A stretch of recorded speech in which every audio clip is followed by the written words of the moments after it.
নমস্কার বন্ধুরা, এই মুহূর্তে সবচেয়ে বিরাট বড় খবর। পশ্চিমবঙ্গ রাজ্য সরকারি কর্মচারীদের ফের ডিএ বৃদ্ধি, মিটল না পুরো দাবি।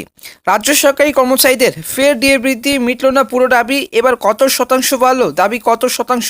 এবার রাজ্য সরকারি কর্মচারী বা ডিএ নিয়ে কিন্তু দিনের পর দিন আন্দোলন করছেন। কবে মেটাবে সরকার তাদের দাবি? অবশ্যই জানুন আজকের এই ভিডিওতে। রাজ্যে যে বকেয়া মহার্ঘ ভাতা নিয়ে আন্দোলন চালাচ্ছে সরকারি কর্মচারীরা এবং কর্মীরা, তা কম বেশি দেশের কিন্তু বেশিরভাগ মানুষই জানে। আর এই বছরে কিন্তু লোকসভা নির্বাচনে এটিকে প্রধান হাতিয়ার হিসেবে তুলে ধরেছিল বিরোধীরা। কারণ দেশের সব রাজ্যই কিন্তু মধ্যে পশ্চিমবঙ্গে এমন একটি রাজ্য যেখানে কিন্তু রাজ্য সরকারি কর্মচারীদের সব থেকে কম বকেয়া মহার্ঘ ভাতা দেওয়া হয়। এই বিষয়কে কেন্দ্র করে কিন্তু সুর চড়িয়ে এবার বিরোধী দলগুলো দেশের বেশিরভাগ কিন্তু রাজ্যের কিন্তু কর্মীরা যেখানে কেন্দ্র হারে বা তার কাছাকাছি বকেয়া মহার্ঘ ভাতা পাচ্ছে, ঠিক সেই সময়ে রাজ্য সরকারি কর্মীরা নাকি পাচ্ছেন 10% হারে বকেয়া মহার্ঘ ভাতা, সামান্য 10% হারে। উল্টো দিকে কেন্দ্রের তুলনায় কিন্তু 40% কম বকেয়া মহার্ঘ ভাতা পাচ্ছে এই রাজ্যের সরকারি কর্মচারীরা। এবং উল্লেখযোগ্য যে কেন্দ্র সরকার বা গভর্নমেন্ট অফ ইন্ডিয়া মার্চ মাসে ঘোষণা করেছিল যে তাদের কর্মীদের আরও 4% ডিএ ঘোষণা করা হবে বা 4% বকেয়া মহার্ঘ ভাতা বা ডিএ বাড়ানো হবে। গত জানুয়ারি মাসে 2024 থেকে এই যে বকেয়া মহার্ঘ ভাতা প্রদানের প্রক্রিয়া শুরু হয়েছে। ফলে বর্তমানে কিন্তু কেন্দ্র সরকারি কর্মচারীরা 50% হারে বকেয়া মহার্ঘ ভাতা পাচ্ছেন এবং কেন্দ্র সরকারি কর্মচারীরা বর্তমানে কিন্তু 50% হারে বকেয়া মহার্ঘ ভাতা পাচ্ছেন। সেখানে দাঁড়িয়ে রাজ্যে যে কর্মীরা পাচ্ছেন 10% হারে। এবার এর ফলে যে তাদের ব্যবধান থাকছে অনেকটাই, কিন্তু মে মাস থেকে যে রাজ্য সরকারি কর্মচারীদের বা কর্মীদের ও 4% বকেয়া মহার্ঘ ভাতা বাড়বে এবং বাড়াবে বলে কিন্তু জানিয়েছে রাজ্য।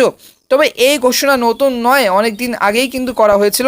তবে এই বছরে যে ফেব্রুয়ারি মাসে বাজেট পেশের দিন রাজ্য অর্থমন্ত্রী চন্দ্রিমা ভট্টাচার্য গত ফেব্রুয়ারি মাসেই কিন্তু এই ঘোষণা করেছিলেন, রাজ্যের সরকারি কর্মী এবং অবসরপ্রাপ্ত জন্য কিন্তু 4% বকেয়া মহার্ঘ ভাতা দেওয়া হবে।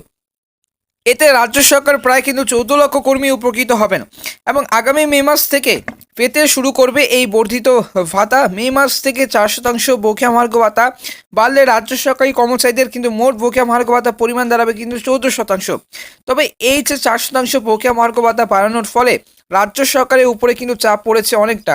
এই ভাতা বাড়ানোর ফলে বার্ষিক 2400 কোটি টাকা কিন্তু অতিরিক্ত বোঝা চেপেছে। 14% বকেয়া মহার্ঘ ভাতা রাজ্য সরকার বাড়ানোর সত্ত্বেও কিন্তু এবার অনেক সরকারি কর্মচারীরা বা গভর্নমেন্ট এমপ্লয়ার্সরা খুশি হয়নি এবং সমস্ত পশ্চিমবঙ্গের রাজ্য সরকারি কর্মচারীরা কিন্তু এতে 14% বকেয়া মহার্ঘ ভাতা ঘোষণায় খুশি নন। রাজ্য সমস্ত সরকারি কর্মচারীরা তাদের দাবি কেন্দ্র হারে বকেয়া মহার্ঘ ভাতা দিতে হবে 50% হারে। এবার ভোট পেরোলেই কিন্তু 50% হারে যেন ডিএ হয়, এটাই কিন্তু চান রাজ্য সরকারি কর্মচারীরা। মূলত এই ভাতার ফারাকের কিন্তু এবার যে ফলে অনেকেই খুশি নন। তবে কিন্তু অনেক সরকারি কর্মী এখনও তাদের মূল দাবি যেমন কেন্দ্র হারে বকেয়া মহার্ঘ ভাতা পাওয়ার জন্য আন্দোলন চালিয়ে যাচ্ছেন। আর এই কারণের জন্য কিন্তু অনেকেই খুব অসুখী এবং এই যে কিন্তু এখন দেখার অপেক্ষা যে আগামী দিনে এই বকেয়া মহার্ঘ ভাতা নিয়ে কী ঘটনা ঘটতে চলেছে। এই সম্পর্কে আপনাদের মত বা নিচে অবশ্যই কিন্তু ভিডিও নিচে কমেন্ট করে জানাবেন। ধন্যবাদ।